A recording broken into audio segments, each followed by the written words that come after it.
And I will say that on a personal level, my husband and I came through something really dark and hard in our marriage, and my first single, Need You Now, was just instrumental in kind of telling the story of how I felt in the shadows and my crying out to God. And it is incredibly ironic to me that the season that he and I are in now, we've reconciled, we remarried each other all over last month, that on February 12th of 2012 last year, we had pizza and with our kids, and I felt hopeless.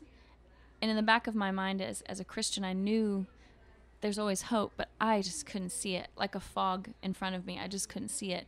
And on the other side of that fog, God knew that there was just an exponential amount of hope. And so I looked up over pizza, and I looked at my husband, and for anyone who's ever been in a marital crisis, you sort of feel disconnected and like you almost don't even know each other. And I had felt that way for months, like I just didn't know my best friend in the whole world.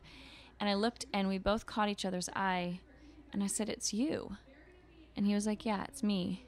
And I won't go into all of that, but the enemy was attacking our home, and he was being defeated. And when I looked in my husband's face, and we both kind of welled up with tears, and we had to try to, shake it off a little bit because the kids were eating pizza.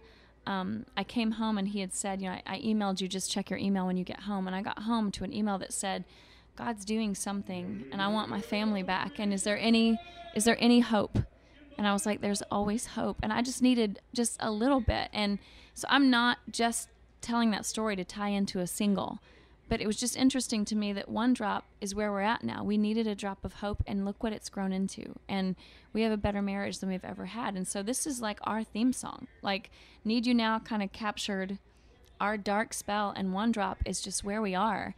And I didn't even choose those. I mean, the label chose those. And so I have a real personal connection to these songs, that they were written about something, but they mean something else to me. And so I just get excited knowing that a listener always connects to a song differently than the writer did, but even I'm connecting to them differently. And so I just am really excited about what they could mean to somebody driving down the road in their car and just feeling blah and lame and sad. And then it says, "I need you and you need me.